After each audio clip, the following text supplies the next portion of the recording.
lifting like, you know, there's no air conditioning, no nothing, and he in there just lifting weight. And I'm looking at him like, damn, dude, like you're lifting 300-400 pounds knowing that it's having a negative impact on your spine, and you still keep going. And he doesn't look anything like he looked before. So where he kind of looked like this big old inflated balloon, now you can still see some muscle definition, but he looks like an old dude who just, like, he used to lift weights back in the day. Like, you know he's strong, but it's like he's an old dude who used to lift weights. And it's like, is there such a thing as like overlifting or doing too much when it comes to this bodybuilding? I believe so. I believe so. I believe I see a lot of people overdoing it, and you know, I've seen Ronnie Coleman. I see how he looks now. I don't know how old he is, but in that stage of my life, like I want to be way more mobile than he is right now. I think that's a direct reflection of what happens when you have a certain mindset and you use steroids.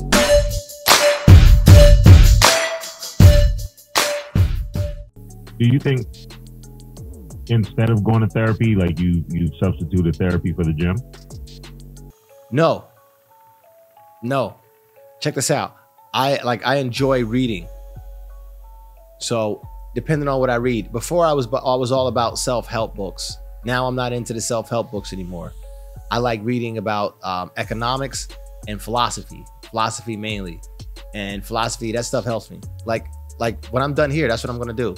Like I like fiend for that for some reason. I just like this. The only reason why I ask is because, you know, there's a certain point of like mental health where people harm themselves, right? They cut themselves. They do things to mutilate. I think it's called self-mutilation, right? And then I see, you know, bodybuilders where they push themselves to the limit. Like they're like websites dedicated to bodybuilders who have pushed themselves to the ultimate limit. Like guys are trying to power lift or do personal records and they pass out. They may have aneurysms because of what it is that they're trying to accomplish. And I wonder if it's just another way of self-mutilation where, you know, all right, I'm not physically cutting myself, but, you know, I'm watching as my arms get bigger, or I'm watching as my body changes. And, you know, that's another form of doing the exact thing that these people are doing, because that shit look like it hurt, man. Like it to see people push themselves to that point, with no real end. Like, you know, with a runner, they have an end goal, right? Even with Forrest Gump, like when he ran around the world, like he had an end goal. He had a start point and he had an end. With a lot of bodybuilders, it never seems like you guys are necessarily satisfied with your body, because you always find something to kind of tweak.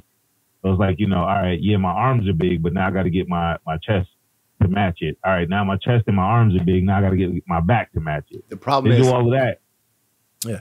No, I understand what you're saying. The problem is it's all about what are they looking up to? What are they, like you said, what's the end goal? Now for me, like when you say bodybuilders, like I've done a couple of shows, but one of these guys. You don't consider yourself a bodybuilder? Here's the thing. One of these guys said it a long time ago about me, and I'm like, wow, that's what he said about me, and it was the truth. I'm like, wow, man, that's like dead on. So I was working out hard in the gym, and the white boy says that was working at the gym. He says to the other guys who were working out, getting ready for a bodybuilding show. This is before I did bodybuilding, or before I did a show. He says, man, Ronald doesn't work out for the muscles and stuff like that. He does all this stuff for the bitches. I said to myself, look, Ron, I said, yeah. This guy has it. See, what happens is this. I don't want to coin myself a bodybuilder. No. What happens is, for me, I feel like I have the exact body that I feel I can maximize as far as my size, my weight. I don't feel like I can do any better, and I'm fine.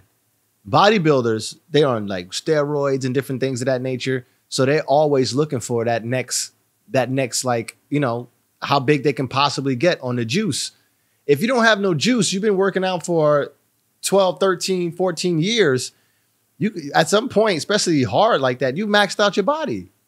You pretty much maxed out your body, and your gains are going to be very minimal. So those guys are on juice, on roids, and hopefully they get sponsored and make money. Those people? Say it again? Do you guys judge those people? Like the people that use performance enhancing drugs, for instance, right? do you guys judge them? Like, is that something that you guys, do other bodybuilders kind of look down on those guys, or is it a necessity? Like, do people need those things in order to obtain those physiques? A lot of bodybuilders look up to those guys and they like it. You know, it's no big deal. They take the stuff themselves. They take some of the stuff themselves to look that way. But like I said, it's always what your end goal is. Their end goal is to look like them. At the time, now things are different because of circumstances, obviously. My end goal was just look the best I can possibly look for women. I didn't need to. I saw how women would look at a bodybuilder, a woman I would like, the way she would look at a bodybuilder, and who I thought was like, yo, this is crazy. If I look like this, kind of like asking her in a way, if I look like this, you would like me more. And the look in her face and like how she would turn the pictures and the guys, what I was saying, like, dang, look at this dude's six pack. Look how big his chest there is. She's just going like, ill. Even the guys where I thought were like, no, nah, this guy right here is fine. He looks like a regular model. It's just like, ew, that's too much. It's too much. So women are not looking at it the same way, man. I'll be more, put it this way. I'll be more like, I guess, let's say for jealous of my woman watching a bunch of guys do some flooring and lay some flooring down or do a plumbing job than to watch a bunch of guys at a fashion show with their shirt off. You know, now, because for women, this is more. With the physique that you have, is this something that you have to like, if you took 6 months off, how big of an impact would it have on your physique? 6 months off, you no mean lifting, no cardio, no nothing, just no working out, around, no nothing. You're talking about, because that I did that one time. I think I can probably lose about 10 to 15 pounds of what would be muscle. Yeah, but granted, okay. I could lose the 10 to 15 pounds and still look like pretty decent, because I did that when I did a knee surgery. So I still look pretty decent. So the muscle memory, and I'll just go back if I go back. So 10 to 15 pounds, I would say. 10 you to 15. Would lose it, and then you would. Yeah, I would lose it because of inaction. Like, I'm not moving. So like. And I asked because I saw a documentary on, was it Ron Coleman? Ronnie Coleman, yeah. I believe. Yeah. So I saw it where this dude was like drinking egg whites and you know, doing everything under the sun. He was lifting buildings. And he was huge, right? Right. And they talked about like this back injury that he had where it's pretty much like crippling him, right? And now he walks around with like a walker. But he's so addicted to working out that even with these issues, knowing that it's going to cause him to be paralyzed, he still works out. So, and he doesn't like a LA Fitness or any of those gyms. He said he likes like the dirty, dingy basement gyms. So he goes to these places where he says like some steel mill or something he calls it. But he goes in there, he's lifting like, you know, there's no air conditioning, no nothing. And he in there just lifting weights. And I'm looking at him like, damn, dude, like you're lifting 300-400 pounds knowing that it's having a negative impact on your spine, and you still keep going. And he doesn't look anything like he looked before. So where he kind of looked like this big old inflated balloon, now you can still see some muscle definition, but he looks like an old dude who just like he used to lift weights back in the day. Like, right. You know, he's strong, but it's like he's an old dude who used to lift weights. And it's like, is there such a thing as like overlifting or doing too much when it comes to this bodybuilding thing? I believe so. I believe I see a lot of people overdoing it. And, you know, I've seen Ronnie Coleman. I see how he looks now. And I don't know how old he is, but in that stage of my life, like I want to be way more mobile than he is right now. I think that's a direct reflection of what happens when you have a certain mindset and you use steroids. There you go. Having both of those two together. He used steroids too. Oh, he was definitely used steroids back in the day. He's probably on steroids still now because he needs them. But yeah, he's a big time steroid user. He's 60. He's 60 years old. Yeah. Yeah, I don't want to be like that way at 60. That's actually my ideal age, like to be flourishing, you know. Yeah. So That's crazy. no, yeah. That's overuse of the steroids, man. Overuse of the steroids, man. Once I found out where you were and what girls like and what women like, I'd have stayed right there. Because it was a long time ago. Did this guy pass away? Holy shit. I think the guy Cedric McMullen, did he pass away? Cedric the bodybuilder? Type in Cedric Mc something. It might be McMullen or something, and put bodybuilder. I don't know if you're on Google right now. Cedric McMillan. Yep. He passed away. April 12th, 2022. Right. So he passed away. I remember my first. Oh, he's from Maplewood. Right. There you go. That's why. My first bodybuilding competition. And I guess maybe he had an influence on this too. I remember looking at him in the magazine and be like, yo, this guy is huge. Like, God damn, he's big. But I never really thought people were big for some reason. I just felt like, you know, as a fighter, I just felt like, yo, look, you got to handle your hand if you ever got to fight them. So I was always looking at people like, hey, you got to handle your handle. But he was big. But I remember one time he did a guest appearance at my first show, and he was backstage, and everybody's like, oh, there goes Cedric. So he came by. They was like, dang, bro, look how big you are. But he said, like, yeah, this is cool. But the women like what y'all look like. The women like this. And this was I was just doing men's physique. I wasn't doing the body, being like the bodybuilding. I was doing men's physique competition. Same competition, but you know, this is just for guys in their board shorts, like swimming trunks, not inside You wasn't out there in them thongs and shit. No, I did one. Well, no, I didn't do the thong. No, I did a classic physique where I was in like underwear. Yeah, but I wasn't in no thongs, yo. Nah, bro. No, bro. No. I didn't do that. Dudes be out there in them little ass mantees and shit, and just. Yeah, I never. No, that's not my thing. The ideal look for me was being strong like a football player. Anything other than that, anything bigger than that looked weird. Let's do a tournament, right? I'm proposing we do a tournament.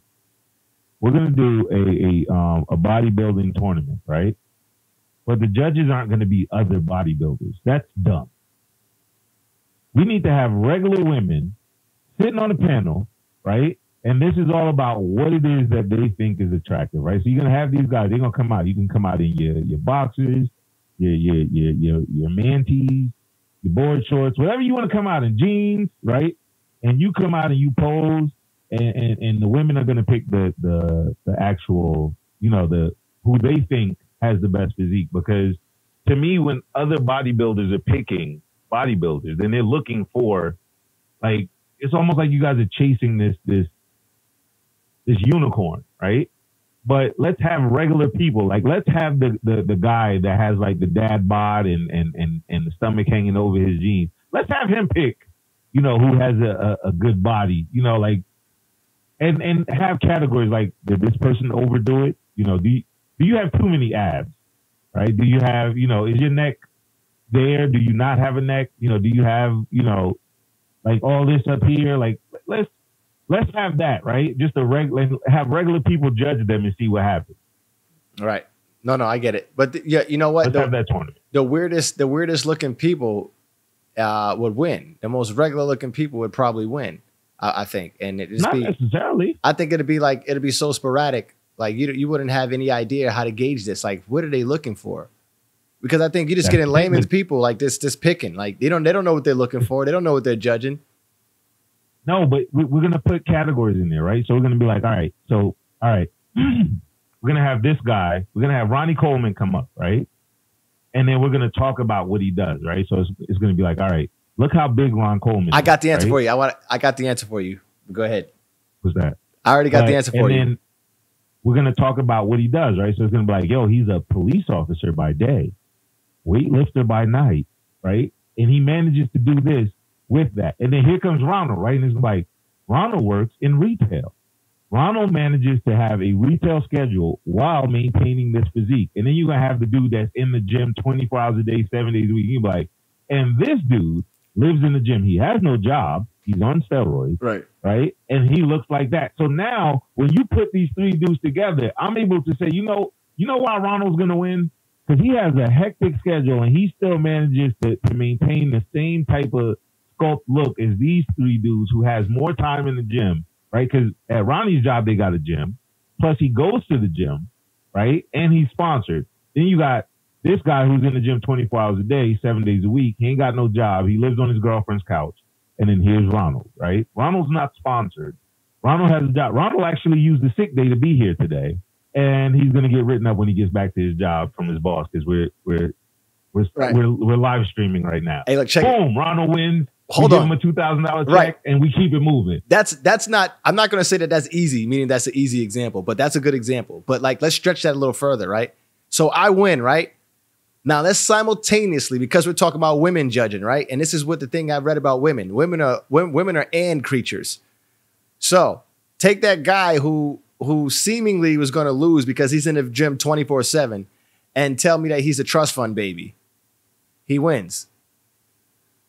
The trust fund baby is going to win. No.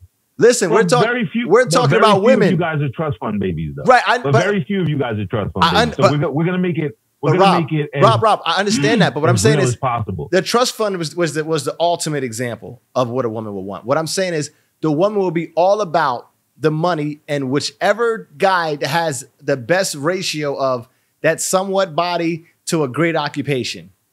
That's where the women are going to be, and that's where they're going to be. Like whichever the guy that you go up there and says is a doctor, no matter how his body looks, he doesn't have the body nowhere near some of the other guys. He can just have the regular body, but because he's a doctor, that's the one that the women are going to pick. Yeah, you have to score each category though, right? Like, all right, he has a job. Like the level of difficulty is not his salary, right? If I'm saying it's the salary as a doctor, no, but as you're judging, I'm saying as a doctor, it's the level, it's how hard his job is compared to him having time to train, right? So when I say, hey, Ronald works in retail where his schedule can fluctuate, right? He may work in the mornings today. Next week, he may work in the afternoons. He may be doing overnight. They got inventory, right? And he still finds time to train. You're not judging him off of his salary. We're just now looking at the difficulty in which he finds time to train. So yes, this guy's a doctor, right? Is there a gym in the hospital, right? That's what we're not having them judge simply off of his salary, because this is not a dating show, right? Because the doctor, even though he makes $100,000, I could also say, well, all right, if that's the case, then let's put his personal life in it. Then be like, hey, the doctor's married, he got 5 kids, and he still finds time to train. That's what we're just looking at the difficulty. What I'm saying is, or the reason why I'm saying it is, let's have regular people judge these people, right? And pick a winner, as opposed to you have other bodybuilders judging bodybuilders. Because again, what you guys are judging on is something crazy, because it's like, well, somebody will look at Ronald and be like, yo, he has to get bigger, right? And you're encouraging Ronald to be like, well, damn, right? Yo, I've been doing this 10 years. I can't get no bigger. I got to go get juice now. So now you start shooting up to appease them. But what I'm saying is you got a panel of regular people. And like you said, you don't know what they're looking for, because each person's looking for something different, right? So the guy on my left that goes, yo, he should be a little bit bigger. When you got 5 other people on the other side going, who's the perfect size? Like, this is dope. He looks like, I don't see any track marks. He's not using any juice. This is what a real guy looks like. Because honestly, the bodybuilding community is represented by what looks like people who are juicing. Like the poster children for that community are always huge, and always people where it's like, you always hear, and I don't know whether to take it as hate or if it's real. Like, you always hear another bodybuilder say something about the other bodybuilder where it's like, nah, that's not natural. I don't care what he says. He's not natural. So it's like, well, damn, is everybody juicing? Or nah, you can't look like that if you, so it's like, I want to see the guy that can motivate the regular dude to go to the gym, where it's like, yo, I go to the gym. This is what I've gotten from it, right? Like, I have a 4-pack, not a 6-pack. You know, my arms are big, right? I don't have, shoulders like Ronald, or, I mess with Roddy all the time, right? I said, yo, Roddy, you don't got a neck, because his shoulders are so big. It goes chin, shoulders, no neck in between that. So right. Where's, we want, like, show me the regular dude. Like, that whole, like, Ronnie Coleman, Arnold Schwarzenegger, like, to me, they're like the Steph Currys or the Michael Jordans. Like, you have the once in a lifetime people that run through that sort of activity or sport, if you want to consider it a sport. You have those once in a lifetime people that come through that sport. But again, it seems like everybody, because years later, Arnold Schwarzenegger comes out and says, yeah, I was juicing. Years later, you know, you have a Ron Coleman come out and say, yeah, you know, I was juicing, but, you know, we found a way around the policy because when I was using the juice, they weren't testing for back in the day. So it seems like everybody finds a way to end up juicing to be this. But when you look at these people as they get older, they don't age gracefully. Like, no. You know, it's not like you can say Ron Coleman went from being, you know, the elite to now all of a sudden he looks like Ronald because he stopped working out. Right. So he slowly like progresses down to where Ronald is. Like he went from the elite to damn near cripple. What the fuck is that? Yeah. like yo, why? Right. No, like, right. Like Herbert the pervert from Family Guy, the guy that walks around with the walker. Like, yeah. No, like yeah. Why is that anybody's goal at the end of the day? Like, why do you, when you see, you know what that reminds me of? Honestly, bodybuilding reminds me of drug addiction, right? Because how is it that you grew up in an urban area? You see what crackheads look like. How did somebody talk you into doing that shit? Like, how did somebody talk you into doing a dope fiend lean when you knew what the dope fiend lean looked like before anybody else? So knowing that Ron Coleman in 2020, this says, he needed a $2 million surgery that would maybe fix his spine to the point that he can walk again. Maybe. So it wasn't guaranteed, but it was $2 million. And obviously, I guess he didn't have the $2 million. But why would you put yourself in a position where you could end up paralyzed like him for what? Because how long was his run as far as the community or the bodybuilding community? It wasn't that long. It wasn't. I'm not too sure, man, because I got into bodybuilding for all the reasons you were talking about, but I'm not too sure of how long his run was. But to your point, man, I agree 100%. Like none of the guys look like how I would want to look now. All of the guys that look like how I would want to look when they're natural, like the 60-year-olds that still look good now, they're natural. They do calisthenics, they do different things like that. You know, the juice, no, they're not on the juice. The juice makes you look like a either from a superhero to a villain from the Marvel movies, you know? And that's what they, you know, it's not about the women. I thought it was only about the women. That's why I did it. I was only working out to make sure I look the best I can for women. And I realized I didn't have to have and look like a villain on a Marvel movie or anything like that. I didn't have to have that look. So I was fine where I was. It wasn't even about like the love of bodybuilding like that. It was more about the love of getting attention from women for me.